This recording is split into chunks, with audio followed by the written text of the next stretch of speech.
तो अब हम देखते हैं कि एथिक्स क्या होता है। एथिक्स का मतलब होता है कि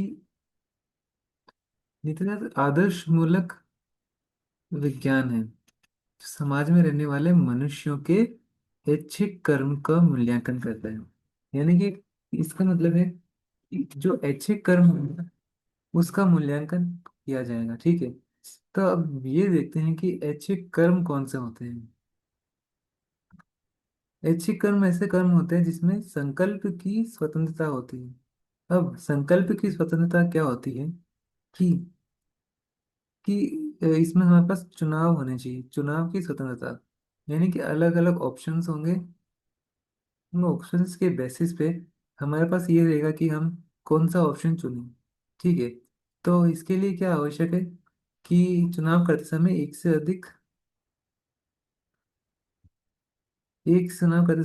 से अधिक विकल्प उपस्थित रहते हैं। उनमें से कोई एक विकल्प को चुनना पड़ता है। ठीक है। जैसे कि तुम्हें सत्य बोलना चाहिए, चाहो तो तुम झूठ भी बोल सकते हो। यानी कि इसके पास झूठ बोलने की स्वतंत्रता है। ठीक है। पर उनको बोलना क्या है, सत्य बोलना है। तो यहाँ पे संकल्प की स्वतंत्रता है। ठीक है। अब दूसरा है अनैच्छिक कर्म हो गए। अनैच्छिक कर्म के ऐसे कर्म होते हैं जिसमें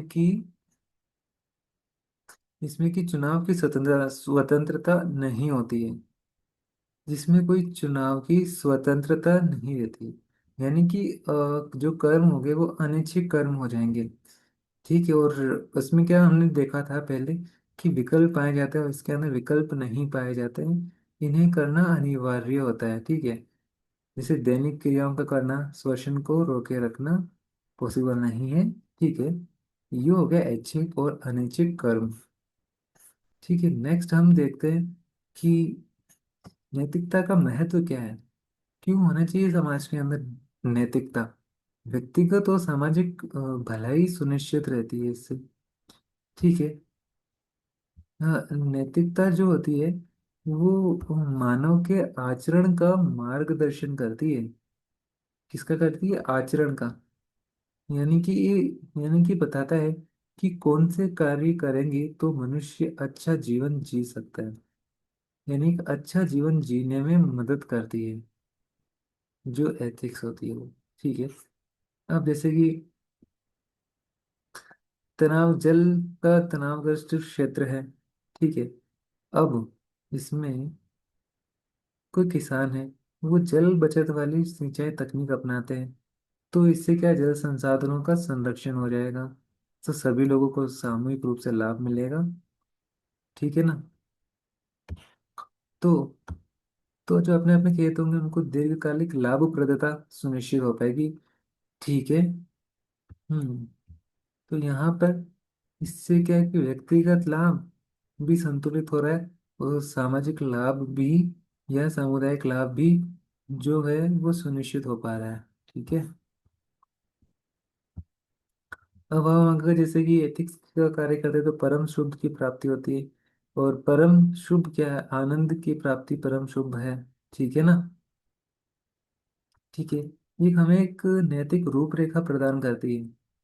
नैतिक रूपरेखा प्रदान करती है इसका मतलब क्या है कि ये हमें प्रदान करती है कि हमारे पास बहुत सारे ऑप्शन होंगे, वो कई बार विकट रास्ता भी होगा, एक से अधिक अपोजिंग हमारे पास रास्ते भी होंगे।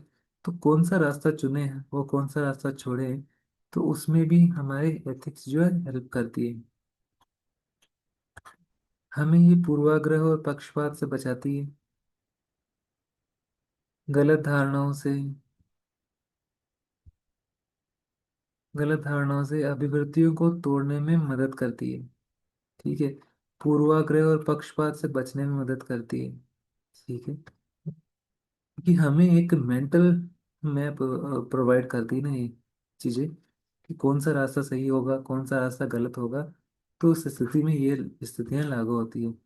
ये हमें प्रभावी निर्णय में मदद करती है।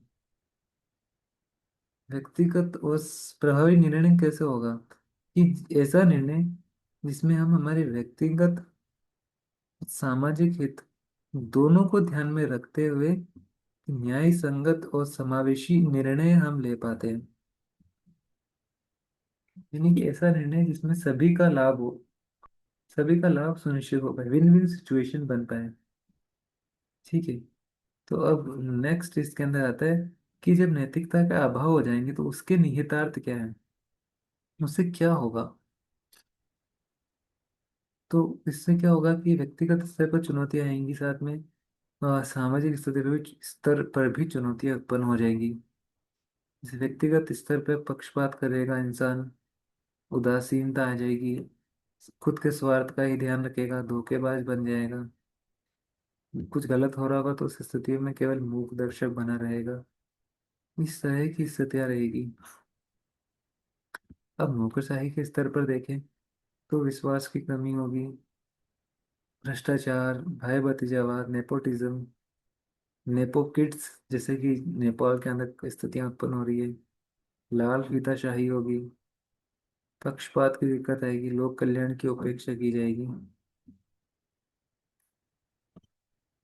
और फिर राजनीतिक स्तर पर क्या होगा, वही धन और बाहुबल का प्रयोग होगा, राजनीति में आपराधिकीकरण आ जाएगा, सरकार की अस्थिरता आ जाएगी, एक्सेट्रा एक्सेट्रा।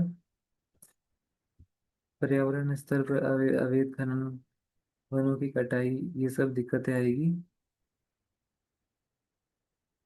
क्योंकि व्यक्ति का खुद के स्वार्थ के बारे में ही सोच रहे हैं। अंतर्राष्ट्रीय स्तर पर क्या होगा कि व्यापार पे एकाधिकार, सीमा पर आतंकवाद, ये सब स्थितियां उत्पन्न हो जाएंगी अगर नैतिकता का अभाव हुआ तो। तो ये हमने देखा कि नैतिकता के अभाव क्या होंगे, नैतिकता अगर होंगे तो उसका महत्व क्या होगा, नैतिकता के बारे में डेफिनेशंस और इन सब के बारे में पढ़ा। ठीक है, तो आज के लिए इतना ही। Thank you.